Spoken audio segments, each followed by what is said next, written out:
God, if this is a batch you have on earth of men, keep them far away from me, because I don't want it. I don't want no parts of it.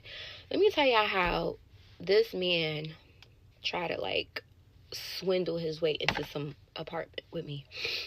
So I met this guy last Monday on my day off, and he stopped me in my neighborhood. Oh, you're pretty, let me get your number, whatever. So I gave him my number, and then later on that day, we was on the phone when I got off work, just getting a little acquainted with each other, like, who are you, like, how old are you, da-da-da. Y'all already know. So later on in the middle of the week, I had to I closed my store, and I usually get home really, really late, like a little after like 11 o'clock. But like, I walk from the train station to my apartment. I do it all the time. It's just one long ass block. It's not like I'm walking like 40 million miles. But he was like, oh, like, let me pick you up from the train station. It's late. I don't feel like you should be walking. I was like, all right, cool.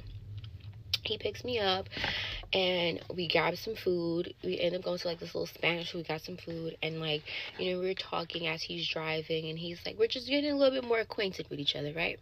So I thought. So, he's like, I'm gonna put you all up in my business. Like, I'm gonna just tell you who I am and what I come with or whatever. So I'm like, okay, like, what's up?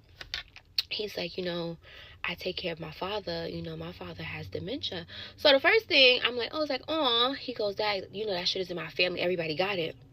My uncle, everybody gets it. My grandmother has it. I was like, oh my God. First thing that goes in my mind, I'm like, oh my God, baby, you're next. You're like 40 something. You're next. You are next. And I don't want no parts of that. So then he goes to say, not that I'm making fun of people that has that sickness. I just don't want to have to deal with that. It's a choice, right? So I'm like, in my mind, I'm like, oh my God, he's next. He's going to get that shit. So then he goes, my father is like also schizo. I was like, oh. It's just a lot of mental issues going on in this family. And it's deep rooted. Like, y'all all got it. So, he was like, yeah, like, we have a little problem with the apartment. So, I have to, like, evict my father or something along the line. The story didn't make sense of how he was getting evicted, if that's his place and his father was still, I don't know. So I left that alone. I was like, things are going to get better, when that whole speech, like, life is, the hard days don't last. There's always light at the end of the tunnel. That's just me. So he drops me home. I say thank you. The next morning, I'm getting ready for work too. He comes out of nowhere. He's like, so Mona Lisa, how many dates I have to take you on until you start letting me crash at your place? Excuse me? Why do you want to crash at my place?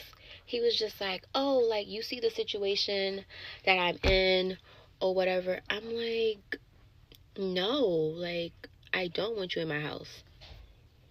So that already threw me off. And when, like, he saw that, my tone and everything changed. He was like, I'm just playing. I have plenty of places to go. No, you're not. You don't have many places to go. No, you don't. Like, why is it that somebody that you met under a week, you're asking them, like, when can you crash? That is so crazy to me. Anyway, I didn't bring it up. He left it alone. He dropped me to work the following day. Not to work, I'm sorry, to the train station. So I had just got my hair done, and my friend was excited to, like, see my hair, so she FaceTimed me. Mind you, I'm in the car with him. So I was going to tell my friend regardless, I was going to call her back. So as soon as I answered the phone, he's like, yo, who you talking to? Excuse me, bitch. We can stop this car right now, and I can get in the Uber. Like, you're questioning me, who am I on the phone with? And that's why my friend, I was like, I'm going to call you back. So I'm like, yo, what was that about? Like, I was like, I don't like stuff like that. Like, don't question me about who I'm on. This is my phone. I pay the bill. So I'm going to talk to anyone I want to. And regardless, when I got on the phone, I don't like being around people when they're on the phone and around people. I think that's rude too. I was just going to call my friend and be like, hey, babe, I'm going to call you back. But he didn't even give me a chance to do that. So he drops me to the train station, and he, like, apologizes. And then he was like, the problem with me is that I meet a woman on this day. I feel like we should be here by this day. Babe, you don't got to worry about me.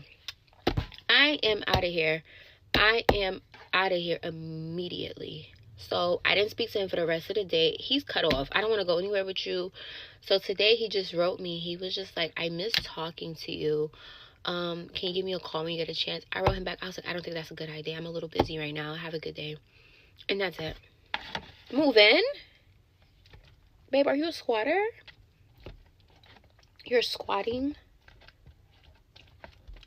Like, oh my, like, I never, like, when I mean that was so bold, like, what's that, you would have been asking me for money at your big ass 40-year-old age? No, like, that literally made me sick to my stomach.